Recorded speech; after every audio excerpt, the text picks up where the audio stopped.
So Hurricane Janice is on its way. So how do you prepare for your homestead when you got a hurricane coming? Well, ideally, all of your coop structures should already be prepared. You should have dry areas. They should be secure. So same thing here. Now, one thing I am doing,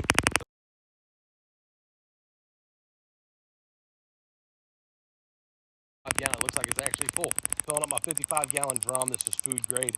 I change this out and fill it up.